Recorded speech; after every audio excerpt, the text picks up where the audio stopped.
So good evening class. Today we are going to start first lecture of class 10th biology. Okay, that is life process. Okay, तो life process है क्या बेटा, है ना। तो आज हम लोग जो चैप्टर डिस्कस करने जा रहे हैं, ये चैप्टर क्या है, दैट इज लाइफ प्रोसेस।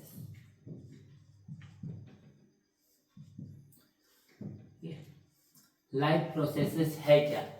तो हम लोग एक चीज जानते हैं कि हमारे अर्थ में बहुत सारे के लिविंग एंड नॉन लिविंग दोनों तरह की चीजें पाई जाती है ना। Living and non living things both are present on this earth. Now living और नॉन लिविंग थिंग्स को डिस्क्राइब करने के लिए कुछ क्राइटेरियाज है, कुछ कैरेक्टरिस्टिक्स है, जिसके मदद से हम लोग ये बता सकते थे कि कौन से थिंग्स जो है वो लिविंग है, जिनके अंदर लाइफ है, के कौन से ऐसे ऑब्जेक्ट है जो कि नॉन लिविंग है। तो अगर हम लोग लाइफ या फिर लिविंग थिंग्स के बारे में बात करें या लाइफ के बारे में ही बात करें, तो लाइफ को कैसे डिफाइन कर सकते हैं।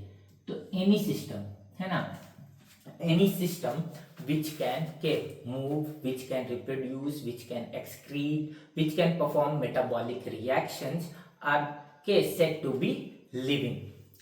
तो अगर किसी बॉडी के अंदर अगर कोई बॉडी है, उसके अंदर क्या हो रहा है, उसके अंदर मूवमेंट हो रहा है, उसके अंदर ग्रोथ हो रहा है, उसके अंदर मेटाबॉलिज्म हो रहा है, उसके जेनेटिक मटेरियल का रिप्रोडक्शन हो रहा है,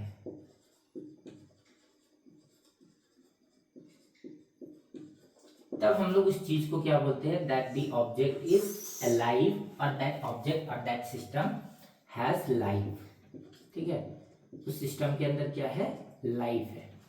ओके, तो यहां से हम लोगों को ये पता चल गया कि लाइफ क्या है ना। ऐसा बॉडी, ऐसा ऑब्जेक्ट, ऐसा सिस्टम जो कि क्या कर सकता है, मूव कर सकता है, फिजियोलॉजिकल फंक्शन परफॉर्म कर सकता है, physiological function such as movement, growth, metabolism, reproduction. तो ये सारी चीजों को जो बॉडी, जो सिस्टम परफॉर्म कर सकता है, उसको हम लोग क्या बोलते हैं, लाइफ बोलते हैं, उसको लिविंग बोलते हैं। ठीक है, तो लिविंग थिंग्स के कुछ क्राइटेरिया है जो कि हम लोग बचपन से बढ़ते आ रहे हैं, है ना। That living thing can move, living thing can grow, living things can reproduce. Okay, तो ये सारे कुछ कैरेक्टरिस्टिक्स है। अब आते हैं हम लोग इस लाइफ प्रोसेस के बारे में बात करने के लिए। तो लाइफ प्रोसेस है क्या। तो लाइफ प्रोसेस जब हम लोग बोलते हैं बेटा, तो सीधा सा एक चीज याद रख लेना कि all the biological activities, biology, है ना, जो भी एक लिविंग ऑर्गेनिज्म जो भी फंक्शन परफॉर्म कर रहा है कि टू स्टे अलाइव, जिंदा रहने के लिए, उस प्रोसेस को हम लोग क्या कहेंगे कि बायोलॉजिकल एक्टिविटीज और लाइफ प्रोसेस के उन फंक्शंस को हम लोग क्या बोल रहे हैं, बायोलॉजिकल एक्टिविटीज जो लिविंग ऑर्गेनिज्म परफॉर्म कर रहे हैं लिविंग स्टेट में रहने के लिए, जिंदा रहने के लिए, उसे क्या कहेंगे, लाइफ प्रोसेस। तो हम लोग लिखते हैं all the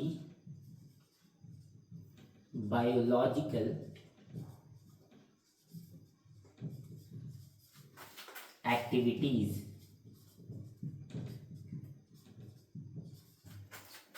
performed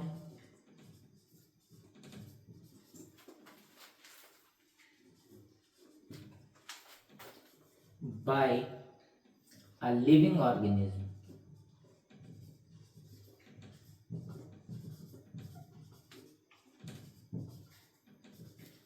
is called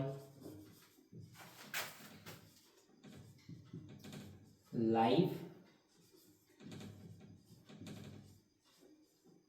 process.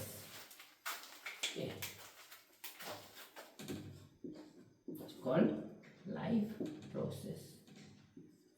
अब ये बायोलॉजिकल एक्टिविटीज है क्या, तो दीज बायोलॉजिकल एक्टिविटीज आर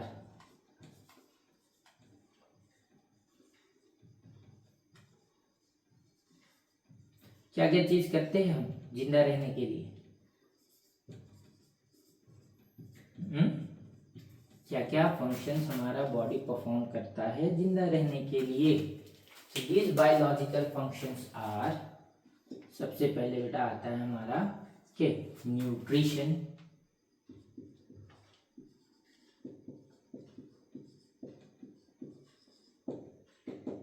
इसके बाद आता है respiration,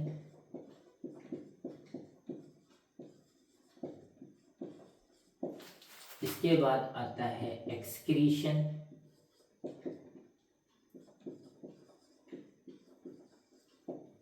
transportation,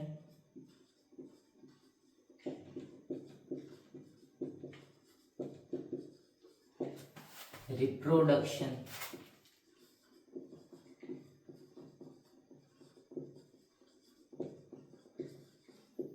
control and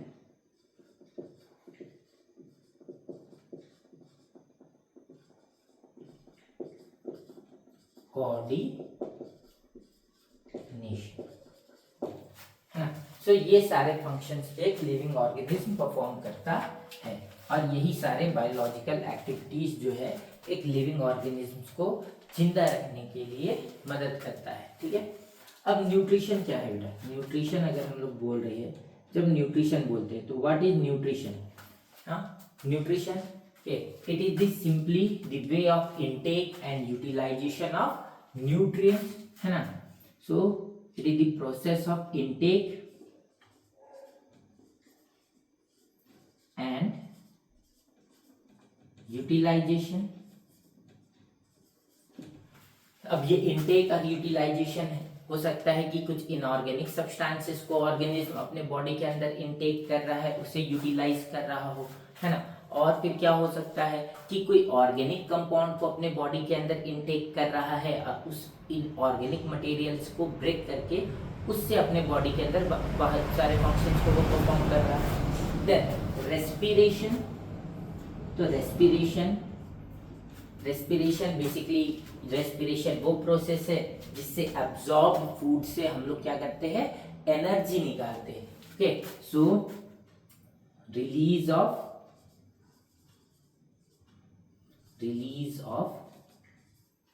energy from absorb food, okay. Excretion, तो भाई यहाँ पे एक चीज है, एक छोटा सा पॉइंट हमारा के मिस हो गया है, दैट इज मेटाबॉलिज्म। तो मेटाबॉलिज्म के बारे में भी पहले बात कर लेते हैं। मेटाबॉलिज्म, सो बेटा मेटाबॉलिज्म क्या है? मेटाबॉलिज्म क्या है?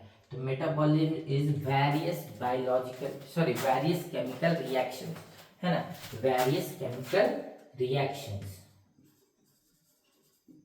Various chemical reactions, okay, which take place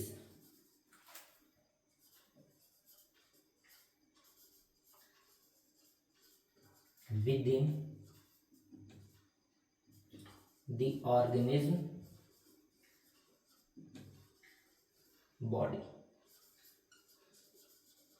तो जब ये केमिकल रिएक्शन होता है तो हमारे बॉडी में कुछ वेस्ट फॉर्म होते हैं, कुछ यूजफुल सब्सटेंसेस फॉर्म होते हैं। तो यूजफुल सब्सटेंसेस जैसे कि एनर्जी हो गया, है ना। यूजफुल सब्सटेंसेस जैसे कि अमीनो एसिड्स से प्रोटीन का फॉर्मेशन हो गया। यूजफुल सब्सटेंसेस जैसे कि प्लांट्स के अंदर फोटोसिंथेसिस होके फूड का बन जाना।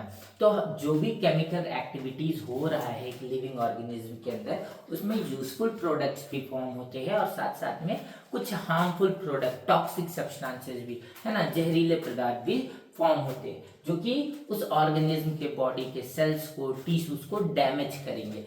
तो वैसे मटेरियल्स को अब ऑर्गेनिज्म अपने बॉडी में रख नहीं सकता, रखेगा तो क्या होगा, उसके टिश्यूज डैमेज होंगे, उसके ऑर्गन्स डैमेज होंगे, सेल्स डैमेज होगा। तो ऐसे हार्मफुल सब्सटेंसेस को जब ऑर्गेनिज्म अपने बॉडी से क्या करता है, रिमूव करता है ना, बाहर निकालता है, तो उस प्रोसेस को हम लोग बोलते हैं एक्सक्रीशन। सो रिमूवल ऑफ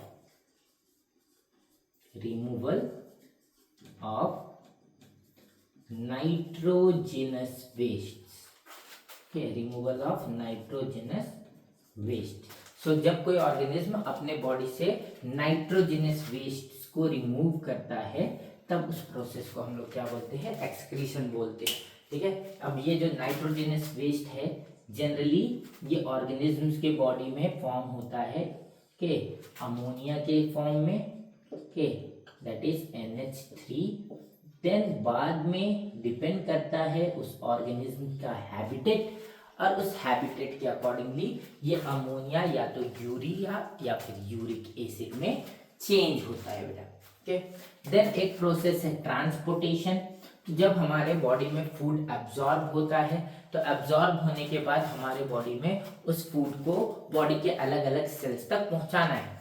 ठीक है, जैसे कि अगर तुम्हारे घर में के क्या है एक मेन के वाटर टैंक है, तो उस वाटर टैंक से घर के अलग अलग टैप्स तक पानी पहुंचाना है ना। किचन के टैप्स में पहुंचाना है, बाथरूम के टैप्स में पहुंचाना है के जो तुम्हारा डाइनिंग रूम है वहां पे जो बेसिन है के उस जगह पे क्या करना है अपने वाटर के सप्लाई को पहुंचाना है। तो एक नेटवर्क हम अपने पूरे घर में क्या करते हैं, एक पाइप्स का नेटवर्क बिछाते हैं, है ना, और उसके थ्रू वाटर का सप्लाई पूरे घर में हम लोग करते हैं। तो उसी तरह लिविंग ऑर्गेनिजम्स के बॉडी में भी क्या है ट्रांसपोर्टेशन होता है। ठीक है, transportation of absorbed substances okay from one place to another within the body of an organism.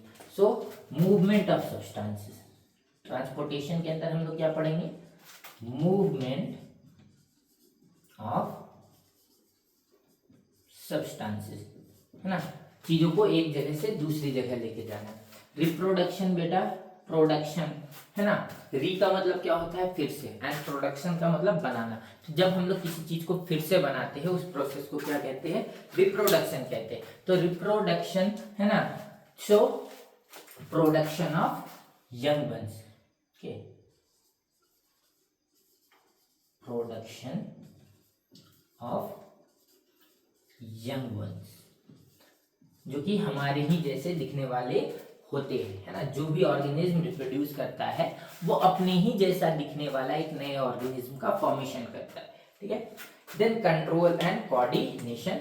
तो बेटा कंट्रोल एंड कोऑर्डिनेशन सिंपल सा बात है, सिंपल सी टॉपिक है समझने के लिए कि कंट्रोल एंड कोऑर्डिनेशन में होता क्या है।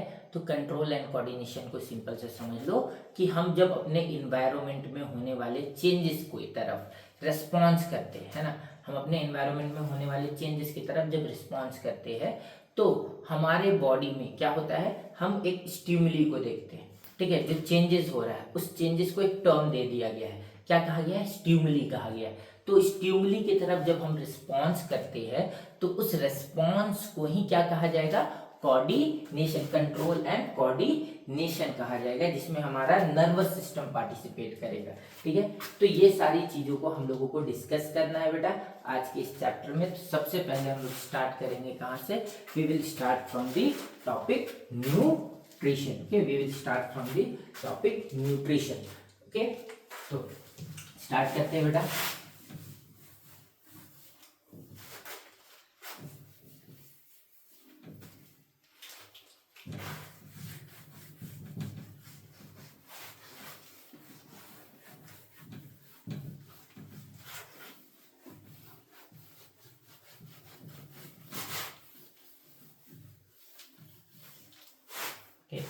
सबसे पहले आते हैं हम लोग न्यूट्रिशन के ऊपर।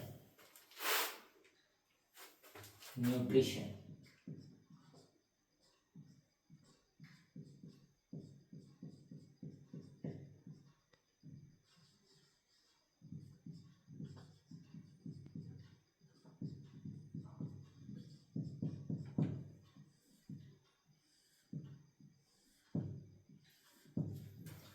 तो न्यूट्रिशन को हम लोग कैसे क्या डिफाइन कर रहे थे बेटा, okay, so it is a process of,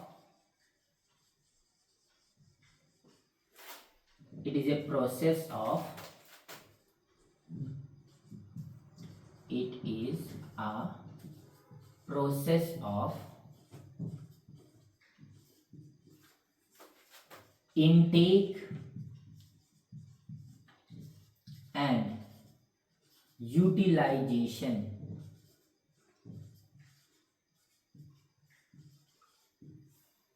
of food,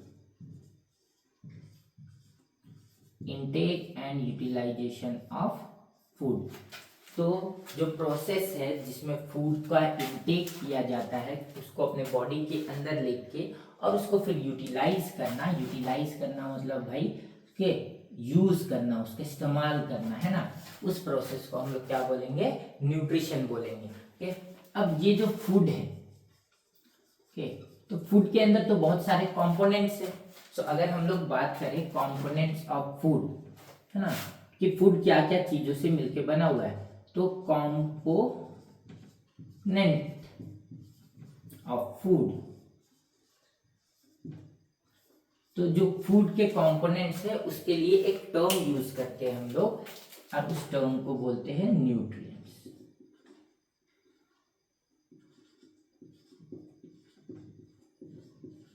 तो कंपोनेंट ऑफ फूड्स मतलब क्या चीज के बारे में बात कर रहे हैं, न्यूट्रिएंट्स के बारे में बात कर रहे हैं। फूड के बारे में क्यों बात कर रहे हैं भाई, तो फूड इज ए फ्यूल, है ना, हमारा बॉडी क्या है, एक मशीन है और मशीन को चलाने के लिए क्या डालना पड़ता है, फ्यूल डालना पड़ता है ना। अगर एक कार है तो कार के अंदर क्या करोगे, पेट्रोल डालोगे तो उसके बाद वो गाड़ी चलना शुरू होगा। कुछ बच्चे बोलेंगे सर इलेक्ट्रिक कार होगा तो उसमें पेट्रोल कैसे डालेंगे, है ना, तो इलेक्ट्रिक कार में भी हमें क्या चाहिए, बैटरी चाहिए, इलेक्ट्रिसिटी चाहिए, वो एनर्जी चाहिए, वो फ्यूल चाहिए। वो बैटरी क्या है, उसका फ्यूल है, बैटरी चार्ज करो लगाओ तो गाड़ी चलेगा, है ना। तो क्या है, फूड जो है वो हमारे बॉडी के लिए क्या है, फ्यूल है, ठीक है। और इस फ्यूल से हमारे बॉडी को क्या मिल रहा है, इस फ्यूल से हमारे बॉडी को मिल रहा है एनर्जी, ठीक। तो अब ये जानना तो जरूरी है भाई कि ये एनर्जी इस फूड के अंदर कहाँ से आ रहा है। तो हम लोग बात करेंगे कि फूड के कंपोनेंट्स के बारे में। तो फूड के कंपोनेंट्स को क्या कहते हैं, फूड के कंपोनेंट्स को क्या कहते हैं, तो फूड के कंपोनेंट्स को कहते हैं हम लोग न्यूट्रिएंट्स, है ना, क्या कहेंगे, we will call them as nutrients. Okay, तो न्यूट्रिएंट्स को याद करने के लिए एक सिंपल सा ट्रिक याद कर लो, है ना, that is physics chemistry maths वाले फेल। क्या याद रखना है, फिजिक्स केमिस्ट्री मैथ्स वाले फेल। तो पी से बेटा प्रोटीन, है ना, सी से कार्बोहाइड्रेट, एम से मिनरल्स, वी से विटामिन एंड एफ से फैट्स।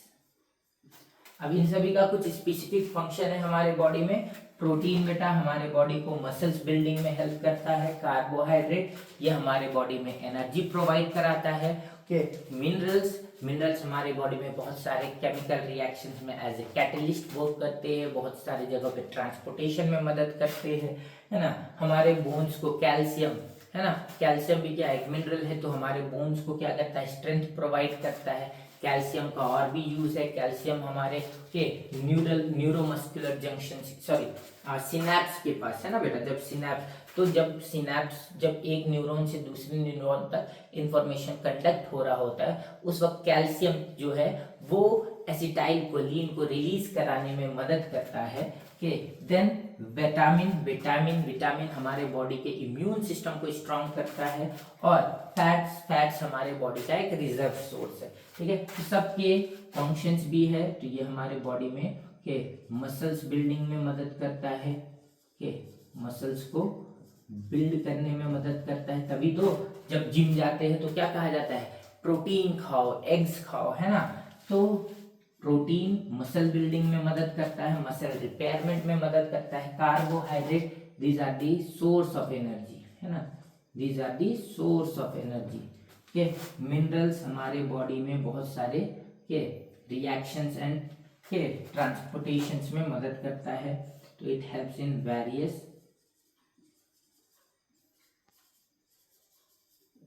केमिकल एक्टिविटीज,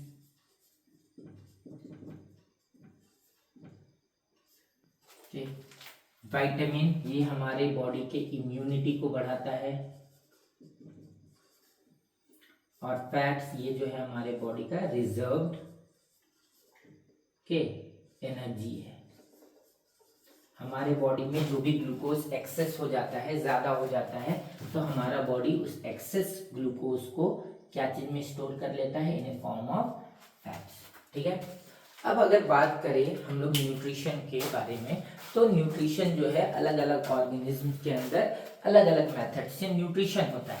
देखो बेटा, कुछ ऑर्गेनिज्म जो है वो अपने आसपास प्रेजेंट है ना खाने को या अपने आसपास प्रेजेंट मटेरियल्स को, इनऑर्गेनिक सब्सटेंसेस को, इनऑर्गेनिक एंड ऑर्गेनिक, देखो इनऑर्गेनिक सब्सटेंसेस वो होते हैं जिसमें कार्बन जो है वो मेन बेस के सेंट्रल मॉलिक्यूल नहीं होता, ठीक है। और इनऑर्गेनिक कंपाउंड, ऑर्गेनिक कंपाउंड ये होता है जिसमें कार्बन जो हमारा वो मेन के सेंट्रल कंपाउंड होता है। तो अगर हम लोग बात करें तो organic compound, this compound which is made up of hydrocarbons are known as organic and which are not made up of hydrocarbons are known as inorganic. एक सिंपल सा यही याद रख लो, ठीक है। तो हम लोग अगर बात करें न्यूट्रिशन, तो if we talk about the types of nutrition और modes of nutrition, okay, let's talk about the modes of nutrition बेटा, है ना। न्यूट्रिशन कितने तरह का है, okay, on the basis of how the organism is utilizing the okay substances which are present in their surrounding, ठीक है। जो भी उनके सराउंडिंग में सब्सटेंसेस प्रेजेंट है उनको किस तरह से यूटिलाइज कर रहा है ऑर्गेनिज्म, इसके बेसिस पे। तो मोड्स जो है, इस मोड्स के अंदर हम लोग देखेंगे दो। पहला क्या है, पहला है ऑटोट्रॉफिक, ऑटोट्रॉफिक, ठीक है, या फिर हम लोग इसे बोल सकते हैं ऑटोट्रॉप्स, ठीक है। ऑटोट्रॉपिक से लिखो, autotrophic and heterotrophic.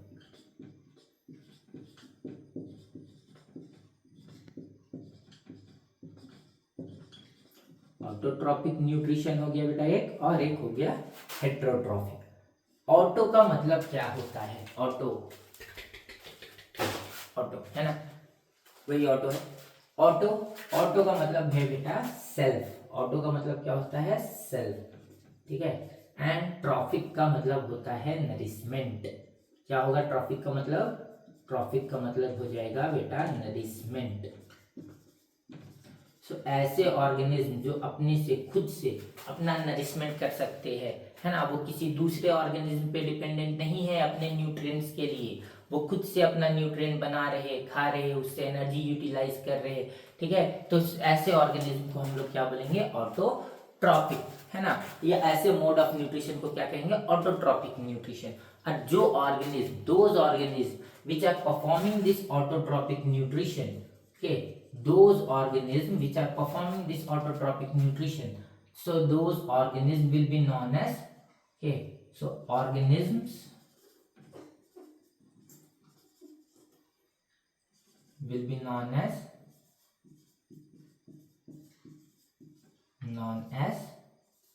auto, okay, trophs, okay, autotrophs. अब हेटेरोट्रॉप्स के बारे में बात करते हैं। तो हेटेरो बेटा वर्ड यूज होता है for the others, okay, and trophic nourishment, so those organisms which depends on other organism for their nourishment will be known as heterotroph, sorry, that mode of nutrition will be known as heterotrophic nutrition and that organism will be known as heterotroph, okay, so the organism will be known as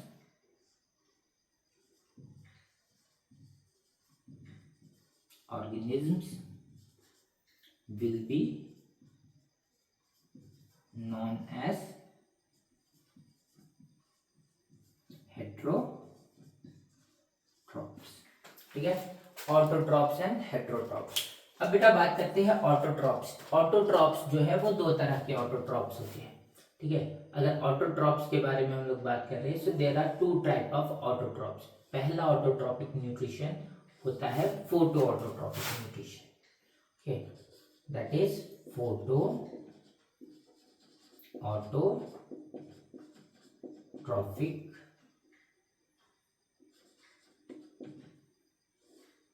और दूसरा जो है वो है chemo autotrophic.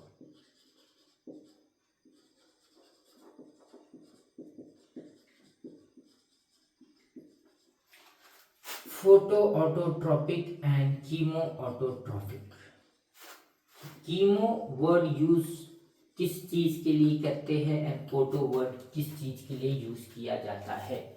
हाँ, chemo word का मतलब क्या है और फोटो वर्ड का मतलब क्या है, लाइट है ना बेटा, light the unit of light photon, तो फोटोन से क्या आया है वर्ड फोटो, फोटो का मतलब क्या हो गया light. So those organism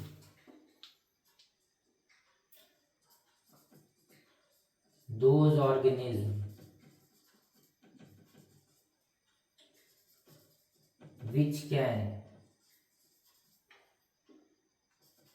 use sunlight to prepare their food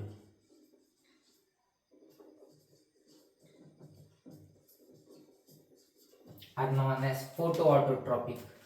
and जब हम लोग बोलते हैं कीमो ऑटोट्रॉपिक, तो कीमो ऑटोट्रॉपिक, कीमो वर्ड का मतलब क्या है, कीमो केमिकल्स है ना, कीमो का मतलब क्या होता है chemicals. So those organism which use के the inorganic compounds, inorganic chemicals present in their surrounding to obtain energy from that के inorganic molecules, such organism will be known as chemoautotropic। okay, they are known as, that process of autotropic nutrition will be known as chemoautotropic nutrition। okay, so organisms use inorganic substances present in their surrounding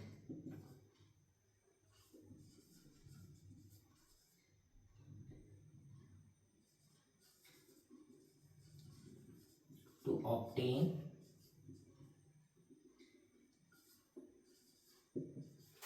energy from them।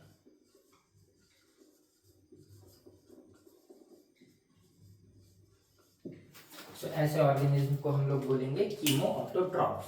के जो organism photo autotrophic nutrition करेंगे photo autotrophs, जो organism के chemo autotrophic nutrition करेंगे उसे कहा जाएगा chemo autotroph.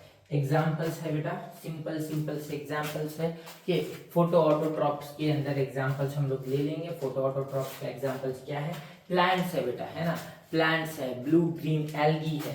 के तो प्लांट्स ब्लू ग्रीन एल्गी, के then there are some photosynthetic bacterias.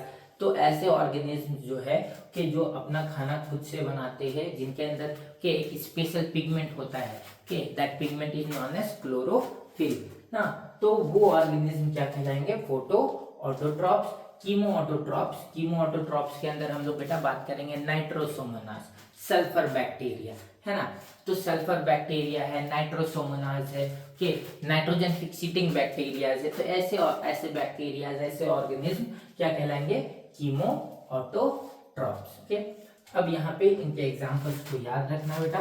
Photo autotrophs के अंदर क्या है, तो फोटो ऑटोट्रॉप्स के अंदर एक एग्जांपल याद रख लेना है प्लांट्स, दूसरा एग्जांपल याद रख लेना है आपको ब्लू ग्रीन एल्गी, जिसको हम लोग साइनोबैक्टीरिया भी कहते हैं। कीमो ऑटोट्रॉप्स बेटा, कीमो ऑटोट्रॉप्स के अंदर आप लोगों को एग्जांपल्स याद रख लेना है नाइट्रोसोमोनास। ठीक है, क्या याद रखना है, नाइट्रोसोमोनास। ठीक है, और एक एग्जांपल क्या रखना है यार, सल्फर बैक्टीरिया। ठीक है, इससे आगे आपके पास एग्जांपल में कुछ नहीं आएगा। ठीक है, नाइट्रोसोमोनास एंड सल्फर बैक्टीरिया। इसके बाद आते हैं हम लोग बेटा हेट्रोट्रॉपिक न्यूट्रिशन पे। तो हेट्रोट्रॉपिक न्यूट्रिशन के अंदर हम लोग क्या जानते हैं, तो हेट्रोट्रॉपिक न्यूट्रिशन बेटा के बात कर लेते हैं कि हेट्रोट्रॉपिक न्यूट्रिशन है क्या।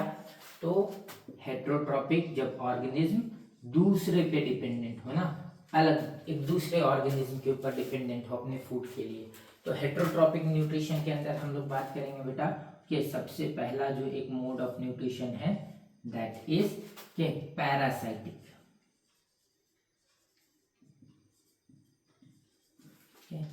दूसरा जो एक मेथड है दैट इज सैप्रोफाइटिक।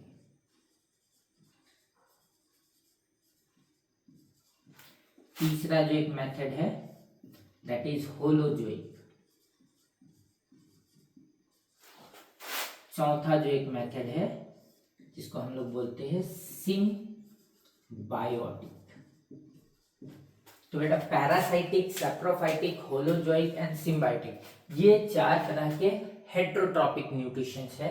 जब हम लोग पैरासाइटिक न्यूट्रिशन बोलते हैं तो पैरासाइटिक न्यूट्रिशन में ऑर्गेनिज्म जो है वो होस्ट बॉडी के अंदर रह के या उसके बाहर से के उनसे क्या करता है, न्यूट्रिशन ऑब्टेन करता है। और ये जो पैरासाइट्स होते हैं ये जब अपने होस्ट से, होस्ट कौन हो गया, सपोज हमारे बॉडी के अंदर के एक ऑर्गेनिज्म है, सपोज कर लो कि जो टिक्स होते हैं ना, तो वो है, तो हमारे बॉडी में, या फिर एक लीच समझते हो ना, जो कि हमारे बॉडी से अटैच होके ब्लड सक करता है, तो लीच जो है वो हमारे बॉडी में अटैच हो गया। तो जब हमारे बॉडी से वो ब्लड सक करता है तो उससे लॉस किसका होता है, होस्ट का होता है। तो हम क्या हो गए, उस लीच के लिए होस्ट हो गए, ठीक है। और वो लीच मेरे बॉडी के लिए क्या हो गया, पैरासाइट हो गया।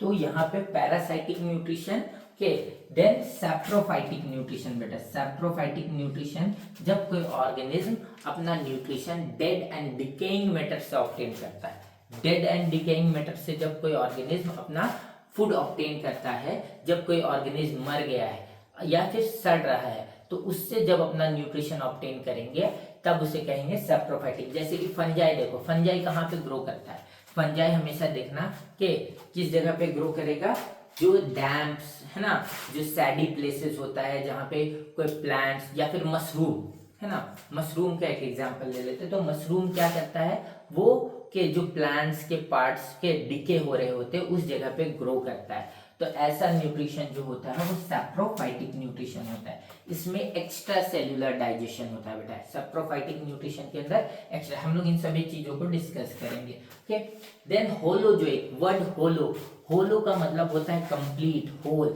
सो when an organism simply intake the food, okay, then digest it and excrete the waste, or sorry, ingest the waste from their body, then we call it as holozoic nutrition. Symbiotic nutrition, तो symbiotic nutrition या symbiotic relationship बेटा, तो ये एक mutual relationship है दो organisms के बीच में। Okay, so the mutual relationship between two organism in which both organisms are equally benefited. So यहाँ पे पैरासाइटिक पे ऑर्गेनिजम्स या फिर obtain food from host body, food from host है ना। देन सैप्रोफाइटिक बेटा dead and decaying matter, obtain food from dead and decaying matter. Holozoic simple intake है ना, so ingestion, digestion and egestion of food. Simple ingestion का मतलब भाई खाने के को बॉडी के अंदर लेके जाना, डाइजेशन एंड इजेशन का मतलब बॉडी से बाहर निकालना। देन सिम्बायोटिक बेटा, तो सिम्बायोटिक जब हम लोग बोलते हैं तो सिम्बायोटिक का मतलब होता है कि म्यूचुअल रिलेशनशिप।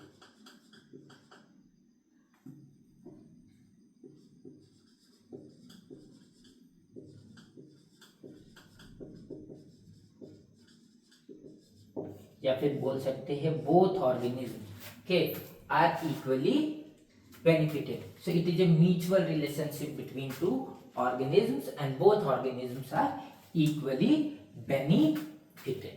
Okay, so इसके बाद जो हमारा जो टॉपिक है बेटा वो है कि that is all about the photoautotropic nutrition and those organisms which perform this photoautotropic nutrition, they have a special kind of pigment in them that is known as chlorophyll. Chlorophyll जो है बेटा वो कहलाता है फोटोसिंथेटिक पिगमेंट।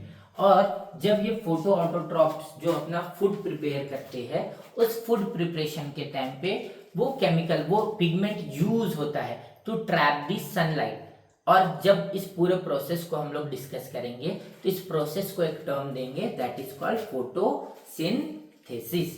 ठीक है, तो हम लोग सबसे पहले स्टार्ट करेंगे कि टॉपिक फोटोसिंथेसिस के, और फोटोसिंथेसिस के अंदर हम लोग देखेंगे कि प्लांट्स अपने फूड को कैसे प्रिपेयर करता है।